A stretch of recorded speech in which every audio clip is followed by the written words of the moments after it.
इतना बड़ा हमला राहुल गांधी ने कुछ सोच समझ के ही किया होगा। अभी तक वो हमला करते थे, उसको लेकर वो भुगत भी चुके, जिसकी चर्चा हम कर रहे हैं। जैसे उनकी सांसदी चली गई थी, उनको 2 साल की सजा हो गई, ये सब कुछ हम लोग इस पर चर्चा कर चुके हैं।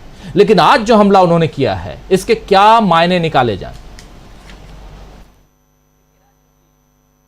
राहुल गांधी ने खुद जिस कहानी को कहा है वो मुझे लगता है कि पूरा देश जानता है, और किस्सों के जरिए जो मैसेजिंग होती है वो आम जनता तक पहुंचती है। राजा की जान तोते में है, और तोते की गर्दन को जैसे जैसे मरोड़ा जा रहा है वो राजा क्रूर होता जा रहा है।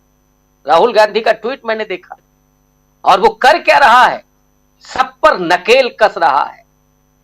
उसको तो बाहर निकलने की हिम्मत नहीं हो रही है। 5 राज्यों के चुनाव का ऐलान जिस दिन से हुआ है, तारीखें जिस दिन से तय हुई है, अगर आपको याद आता हो, मुझे नहीं आता है कि कहा मोदी जी रैली करने गए। कैसे नींद आती होगी मोदी जी को, करवटें कैसे बदलते होंगे। एक तो सत्ता का नशा होता है, दूसरा एक स्टारडम का भी नशा होता है। राजीव जी, हजारों लाखों की भीड़ जब मोदी जी के एक नारे पर हुंकार भरती थी, उछलती थी, तो मोदी जी के वो 56 इंच की छाती वो कैसे फूलती होगी।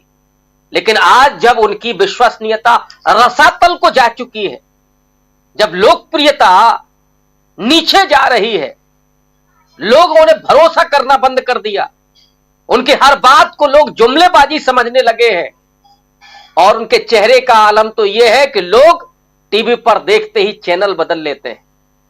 ऐसे में वो कैसे जाएं तो लोगों के बीच में? मुझे लगता है कि मुश्किलें तो दोनों तरफ हैं।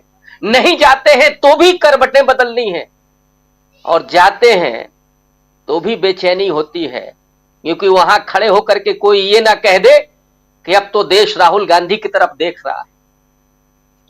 और ये जो खौफ पैदा हुआ है कि आप 5 राज्यों के चुनाव को छोड़ करके कहीं बैठे हैं, और ऐसे में जासूसी करवा रहे हैं, ईडी छोड़ रखी है। और अशोक गहलोत ने क्या कहा था, राजीव जी याद होगा, कि जितने कुत्ते नहीं घूम रहे इस देश में जितना ईडी घूम रही है। जहां जहां चुनाव है वहां अब क्या ईडी प्रचार करेगी? मोदी जी बच नहीं रहा है कुनबा, भूपेश उठने वाला है साम्राज्य। क्योंकि वहां 200 से, भूपेश बघेल छत्तीसगढ़ के मुख्यमंत्री, उन्होंने कहा था, और 200 से ज्यादा छापे वहां पड़ गए ईडी के। तो लेकिन ठीक है, कांग्रेस के नेता ही हैं। जी जी जी जी जी, तो ये हालत हो गई है। इधर देखिए, केजरीवाल के दो मंत्री चले गए, 2 तारीख को उनको भी सम्मान आप दे रहे हैं। और अभी तो मैंने सुना आज कि आम आदमी पार्टी के प्रवक्ताओं ने कहा कि साहब तेजस्वी यादव का नंबर आएगा, के स्टालिन का नंबर आएगा। इतना भयभीत है मोदी जी, जिन्हें नाज था अपने भाषणों पर, अपने जुमलेबाजी पर, वो कहां छिप करके बैठ गए हैं, जासूसी करवा रहे हैं। और पेगासस में तो जासूसी राजीव जी किस किस की हो रही थी? केवल विपक्ष के नेताओं की नहीं, केवल पत्रकारों की नहीं, अपने नेताओं की, अपने मंत्रियों की हो रही थी। कितना डर है। जब अपने लोगों से डर लगता है तो वो, इसको कहते हैं कि तानाशाह भी डरता है। और तानाशाह कहां से बनता है?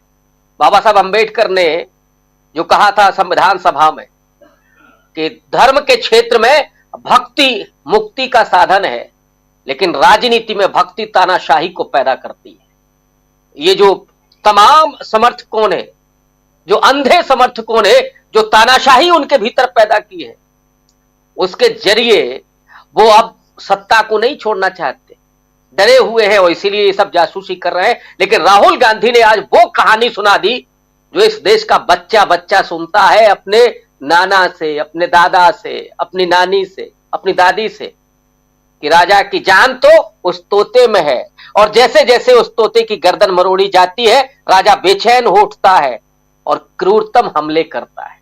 वही हो रहा है, और वो सच आज राहुल गांधी की जुबान पर आज था, जिसको पूरे देश ने सुना। जुबान पे यही बात, और बार बार जरा